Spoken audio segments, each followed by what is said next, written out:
आज 5 अगस्त है और आज ही के दिन 2 साल पहले कश्मीर में धारा 370 का खात्मा किया गया। देश भर की 70 साल पुरानी इस मांग को पूरा किया गया और देश में अब एक विधान और एक ही संविधान है, ये कश्मीर में भी लागू हो गया। और इसी कश्मीर के इसी कॉन्क्लेव को लेकर हम सीधे कश्मीर में श्रीनगर चलेंगे। डल लेक के किनारे हमारी सहयोगी रूबिका लियाकत हैं, रूबिका का रुख करेंगे। लेकिन उससे पहले एक बड़ी खबर आ रही है, कश्मीर से जुड़ी हुई ही ये खबर है। इस वक्त की बड़ी खबर है, सोपोर में एक आतंकी हमला हुआ है। इस आतंकी हमले में पुलिस वालों को निशाना बनाकर फायरिंग की गई है। इस वक्त की बड़ी खबर कश्मीर से आ रही है। जम्मू कश्मीर के सोपोर में आतंकी हमला हुआ है। सोपोर के मेन चौक पर पुलिस पर आतंकियों ने हमला किया है। इस हमले में पुलिस कर्मियों पर फायरिंग की गई है।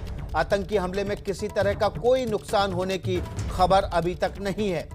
इस वक्त की बड़ी खबर, सोपोर में आतंकी हमला हुआ है, लेकिन इस हमले में पुलिस कर्मियों को निशाना बनाकर जो हमला किया गया था उसमें किसी के भी हताहत होने की कोई खबर नहीं है। चलिए अब रुख कर लेते हैं रूबिका का। Over to you Rubika.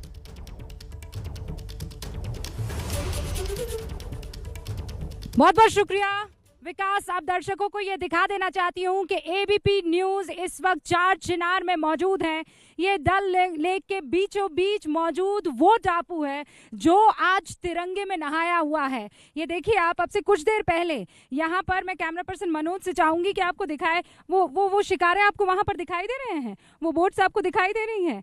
ये आम दिन है, 5 अगस्त के दिन यहाँ पर रेसिंग हो रही है। शिकारे में मौजूद बैठे ये कश्मीरी जो है एक दूसरे से कैसे आगे बढ़े जाए उस हेल्दी कंपटीशन का हिस्सा इस वक्त बन रहे हैं। एक पॉइंट था, उस पॉइंट से लौटकर वापस ये शिकारा में बैठकर कश्मीरी लोग आ रहे हैं, क्योंकि अब उस पॉइंट से बहुत आगे निकल चुके हैं। 370 वाला जो पॉइंट है उससे बहुत आगे निकल चुका है कश्मीर। आज 2 साल पूरे हो चुके हैं और 2 साल पूरे होने के मौके पर पूरा हिंदुस्तान ये इस वक्त जानना चाहेगा, देखना चाहेगा कि कश्मीर का आलम क्या है। कश्मीर का आलम है आज लोकतंत्र की जय हो रही है। कश्मीर का आलम है कि यहाँ जय हिंद के नारे लग रहे हैं। कश्मीर का आलम है, देखिए मैं ये नहीं कह सकती हूँ कि अभी लाइट जो है मनोज मुझे कितना साथ देने वाली है, लेकिन फिर भी मैं चाहूँगी आप चारों तरफ दिखाइए कि चार चिनार में अभी आलम क्या है।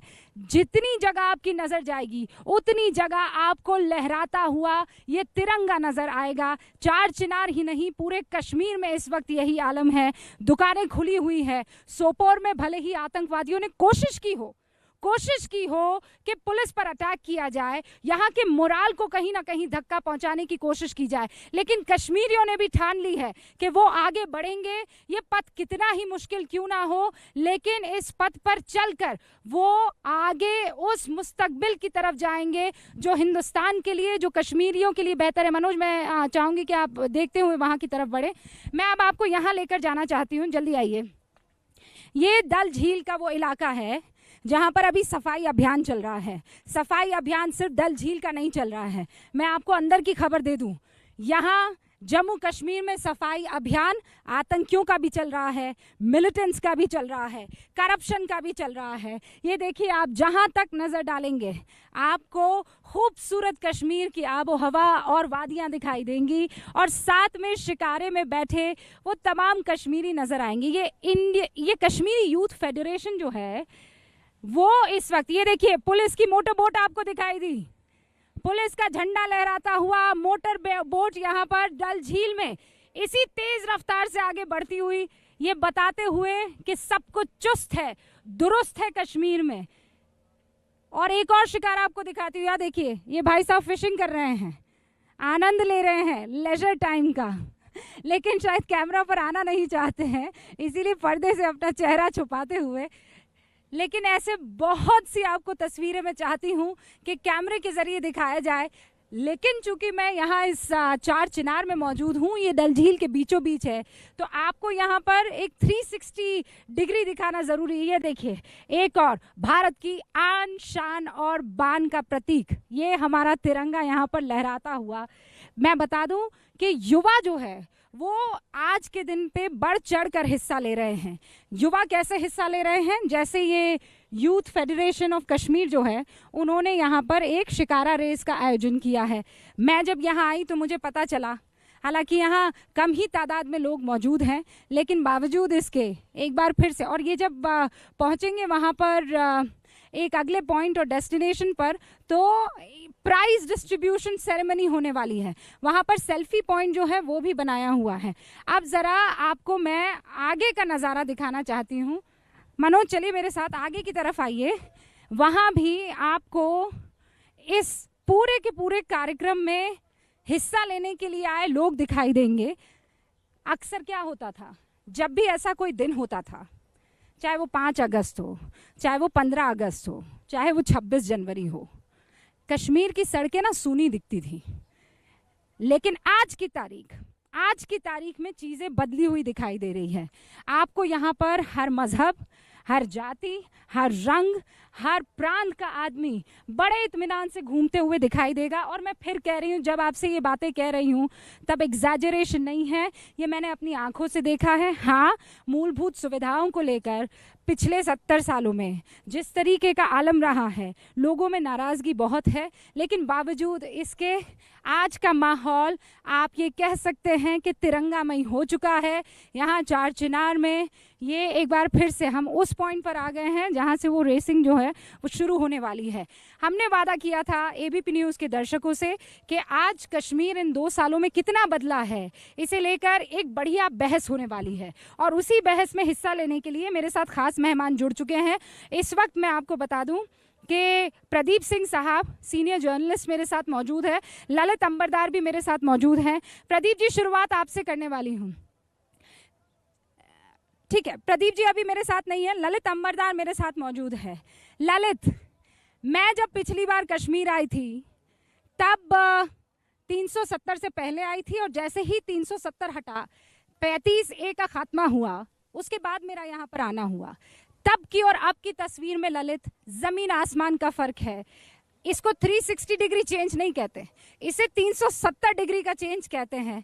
और मैं इतना ज़रूर ये महसूस कर पाई हूँ कि लोगों में शिकायतें हैं कि मेरे पास मूलभूत सुविधा नहीं है, रोज़गार नहीं है, ये फैसिलिटी नहीं है, लेकिन वो जो जहन में कुछ बसा हुआ था ना कि भाई हम तो अलग है, हम अलहदा हैं, हमें आज़ादी चाहिए, ऑटोनॉमी चाहिए, वो कम होता हुआ दिख रहा है, इनफैक्ट ना के बराबर।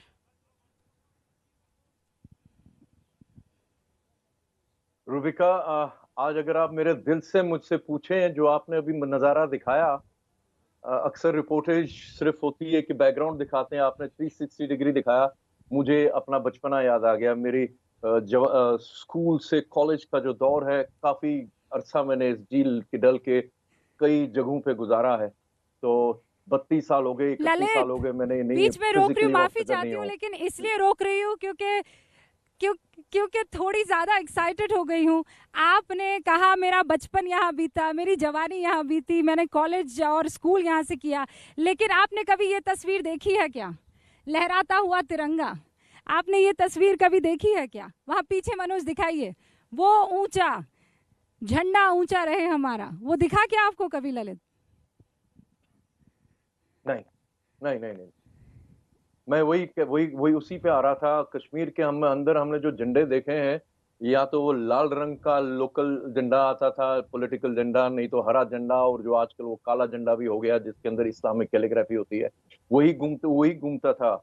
और मैं आपको बताना चाहता हूँ, आपसे ईर्ष्या कर रहा हूँ किसी हद तक। I envy you Rubika that you are there, but then yes, as you rightly pointed, आपने ठीक बोला, this is not the end of जो भी कश्मीर में पिछले 30 साल से हो रहा है, उसका एकदम अंत नहीं हो सकता। 70 साल पुरानी बीमारी है, वक्त लगेगा ठीक करने के लिए। लेकिन हाँ, ये जरूर बताना चाहता हूँ, 5 अगस्त 2019 एक ऐतिहासिक दिवस है पूरे भारतवर्ष के लिए। क्यों? क्योंकि इस दिन नरेंद्र मोदी ने एक पॉलिटिकल विल दिखाई, एक पॉलिटिकल इच्छा शक्ति का इजहार किया, जो इस ड्रैकोनियन रिग्रेसिव 370 को हटा दिया, जिसकी वजह से कश्मीर के अंदर इस्लामिक पॉलिटी, जिन्ना की 2 नेशन थ्योरी फल फूल रही थी हिंदुस्तान की सरजमीन के ऊपर, कश्मीरी हिंदू का नरसंहार हुआ इस 370 की वजह से। जम्मू कश्मीर के अंदर राष्ट्रभक्त हिंदुस्तानियों का, जो जम्मू कश्मीर और लद्दाख में थे, उनको गुलाम बना दिया था local so called main stream polity में। ये जो अफीम पिला रहे थे, जैसे आपने बताया, पहले तो प्लेबिसाइड, राय शुमारी, फिर उसके बाद आजादी, फिर उसके बाद वो कश्मीर जहाज बन गया। ये अफीम जो पिछले 70 साल से आम कश्मीरियों को पिला रहे थे, गरीब मुसलमान परिवारों को पिला रहे थे, अब उन्होंने वो अफीम लेना बंद कर दिया। उनको एहसास हो गया, वो खुलेआम बोल रहे हैं हमें नेशनल कॉन्फ्रेंस पीडीपी नहीं चाहिए, हमें वो चाहिए। ये नजारा नो देखने डाउट को मिलता अबाउट है। इट। आम परिवार, ललित अपने अंबरदार, इस बच्चे, बात का आम एहसास है परिवार क्या और चाहता है? मुझे सबसे ज्यादा खुशी इस बात की है, ललित सबसे ज्यादा खुशी इस बात की है कि ये जो आने वाली जनरेशन है ना, उसे इस बात का एहसास हो गया है।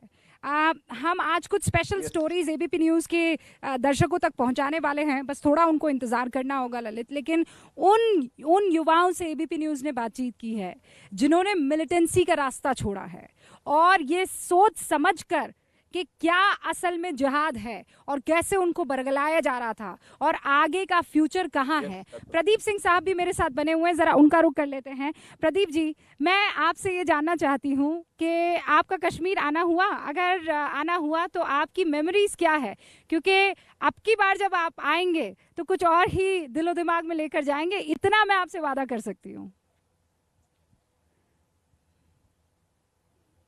नहीं, जम्मू कश्मीर तो आए हैं लेकिन श्रीनगर नहीं गए हम, तो इसलिए जो है वो तस्वीरों में और आप लोगों की रिपोर्ट्स के जरिए ही देख रहे हैं।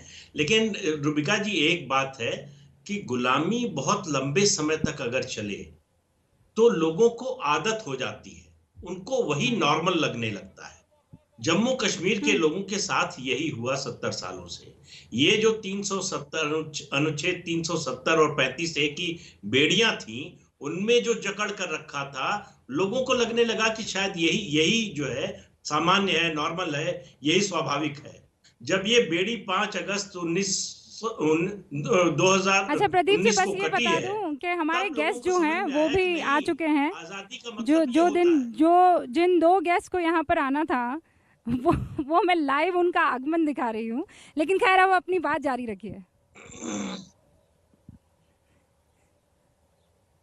तो जो 5 अगस्त 2019 को हुआ, वो लोगों के लिए एक तरह से बहुत से लोगों के लिए शौक था, जो इस अवस्था में जी रहे थे उनके लिए भी, और जिनको उम्मीद नहीं थी, जो ये कहते थे खून की नदी बह जाएगी, 370 को छोड़ा तो तिरंगा उठाने वाला कोई नहीं रहेगा, फिर कश्मीर को भूल जाइएगा, वो सब लोग कहाँ हैं?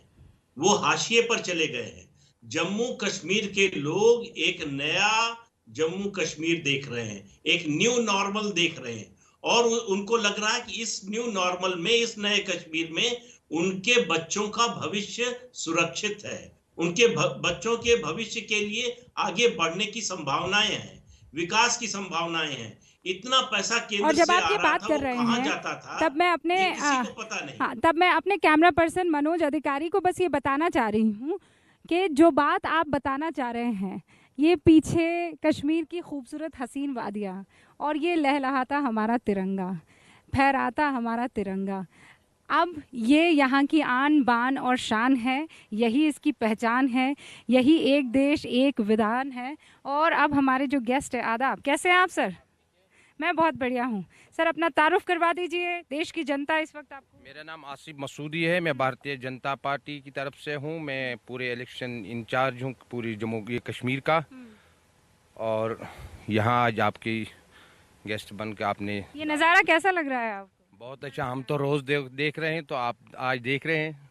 मेरा झंडा ऊंचा रहे हमारा, मुझे वो बचपन की कविता याद आ गई है आज जब 4 चिनार आई, और अब ऐसा लग रहा है कि चीज़ें धीरे ही सही लेकिन दुरुस्त होंगी और पटरी पर लौटेंगी, ये दिल से आवाज़ है। देखिए, भारत का जो तिरंगा है वो पहले से यहाँ था, कुछ लोग बिगड़ गए थे जिस वजह से यहाँ पर तबाही मची थी, कुछ उसके हम खुद भी जिम्मेवार है, कुछ और भी लोग जिम्मेवार है जिन्होंने यहाँ दहशतगर्दी को पनाह दिया है। उस चीज़ से यहाँ के लोगों को बहुत सफ़र करना, 32 साल से हम लोग यहाँ पर सफ़र कर रहे हैं, चाहे यहाँ का हमारा यूथ हो, चाहे यहाँ का बूढ़ा हो, औरतें हो, मेरी बेटियाँ हो, मेरे बच्चे हो, उन सबको 30 साल से संघर्ष करना पड़ा इस चीज़ के लिए कि हम भारत देश में। आज का दिन कैसे गुजर रहा है? मैंने सुना है दुकानें खुली है, लोग एकदम नॉर्मल जैसा दिन होता है उनके लिए वैसा है, वो काले झंडे नहीं हैं, वो गो बैक के नारे नहीं हैं, वो ज़बरदस्ती की हड़तालें नहीं हैं, वो बंद नहीं है। देखिए, मैं आपको इतना बताना चाहता हूं कि जब से यहाँ 370 को 5 अगस्त को उठाया गया है जम्मू कश्मीर की रियासत से, तब से एक चेंजिंग तो ज़रूर आ गई है यहाँ जम्मू कश्मीर में, खासकर कश्मीर वैली में। जो यहाँ पर अलगाववादी बाकी लोग हड़तालों की कालें देते थे और उस पर क्या होता था, उन्हीं की कैलेंडर पर यहाँ दुकानें भी खुलते थे, यहाँ के बिजनेस भी होती थी, यहाँ के सारे स्कूल भी खुलते थे, क्योंकि कोई पेरेंट्स नहीं चाहता था मेरे बच्चे को कोई नुकसान पहुँचे। तो उसके बाद दूसरी साइड में जो पत्थरबाजी यहाँ चल रही थी वो भी अब 2 साल से बिल्कुल ख़त्म हुई है। यहाँ पर आज लोग यहाँ जीना चाहते हैं। लोग पहले से जीना चाहते थे, मगर कुछ लोगों की वजह से, चंद मुट्ठी भर लोगों की वजह से इस रियासत को यरगमाल बनाया था, और वो यरगमाल से जो निकाला वो देश के प्रधानमंत्री नरेंद्र मोदी जी ने निकाला, और यहाँ के लोग आज खुश है। कुछ लोग हैं जो अभी अपने मतलब के लिए, अपने स्वाद के लिए, अपने फायदे के लिए इस आर्टिकल 370 की बात कर रहे हैं। वो खाली, लेकिन कई ऐसे लोग हैं जिन्होंने सच्चे तौर पर कहा है कि ये खोखला था, हमें इसकी ये कितना ये ताकत रखता है कि नहीं रखता है, हमें बस ये बता दिया गया था कि नहीं 370 ही तुम्हारी पहचान है।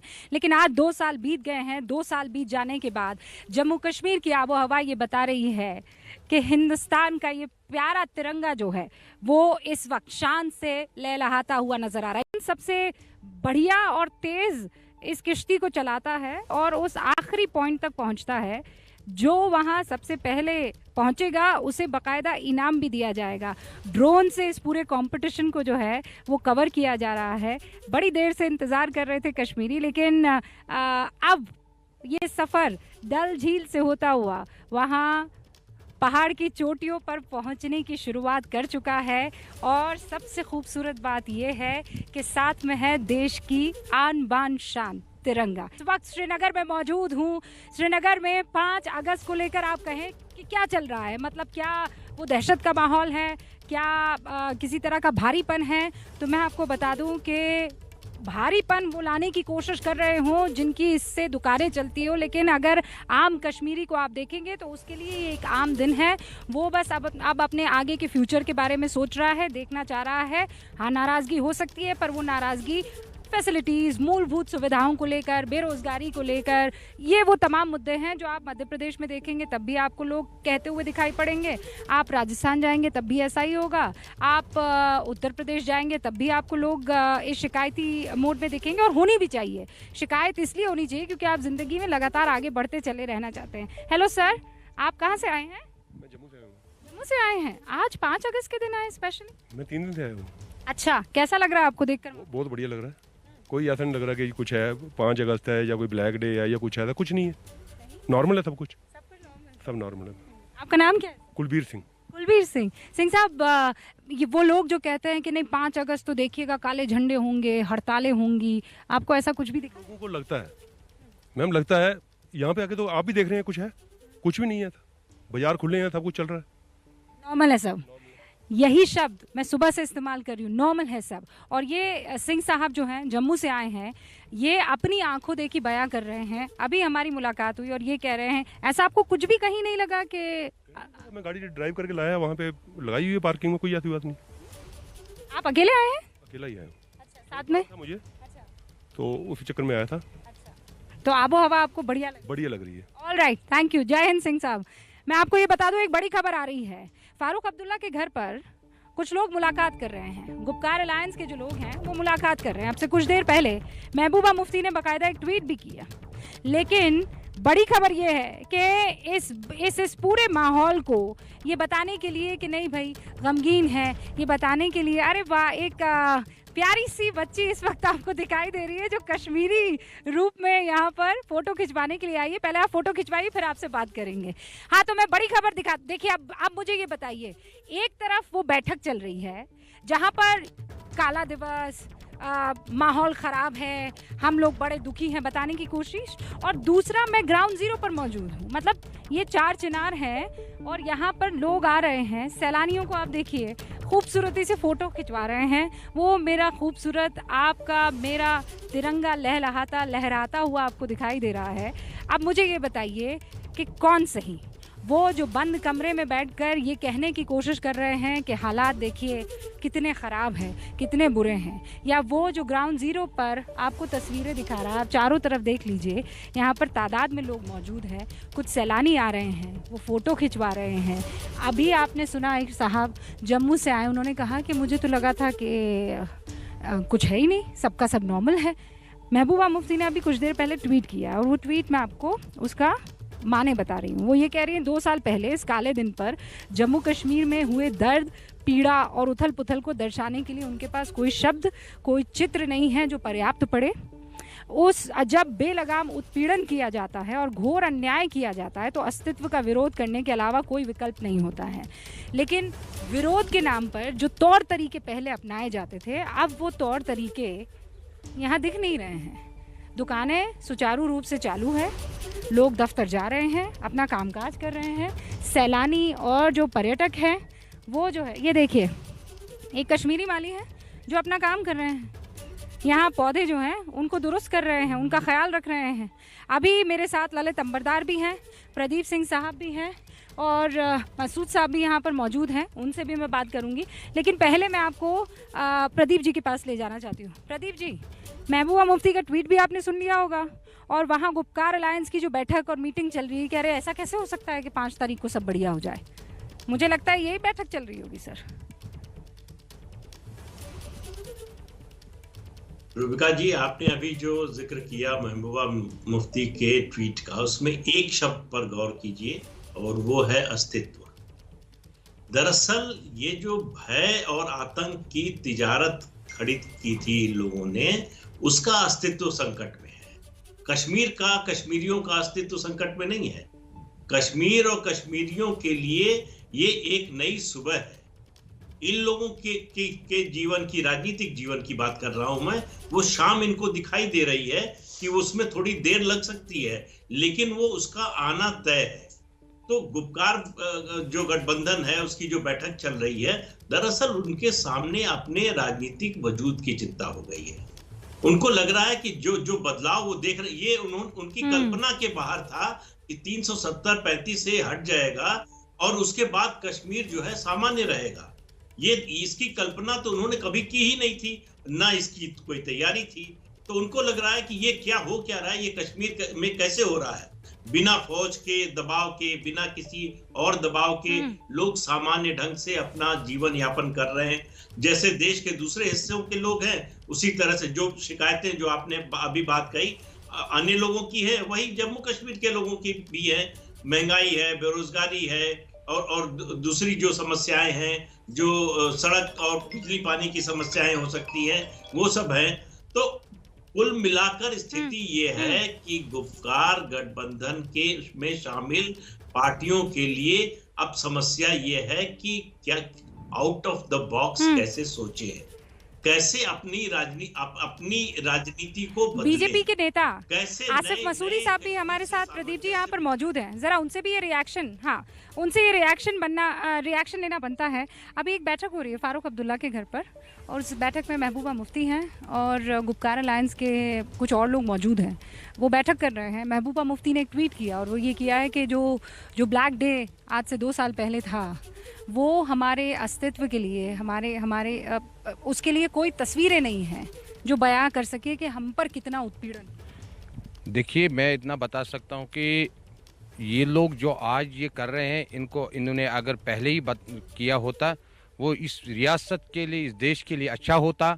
आज जो ये डंडूरा पीट रहे हैं, इनका ड्रामा है और नाटक है। इस नाटक से अब जम्मू कश्मीर के लोग इनके बस में आने वाले नहीं है।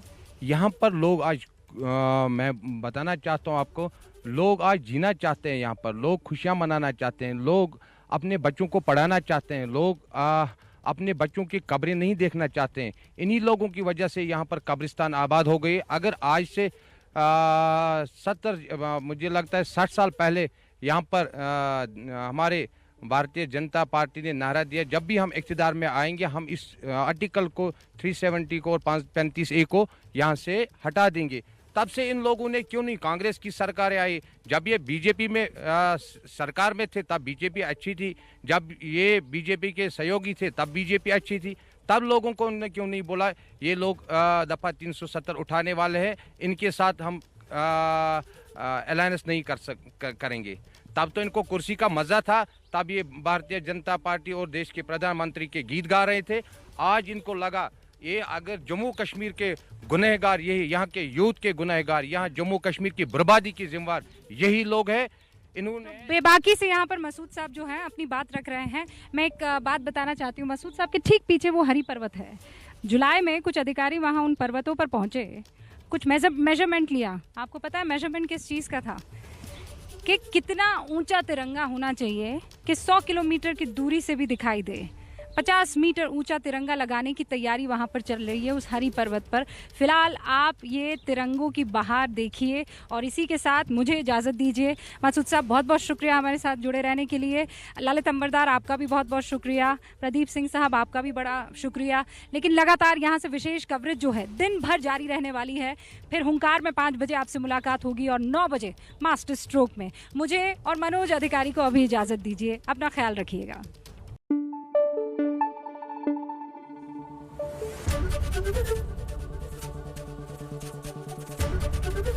एबीपी न्यूज आपको रखे आगे।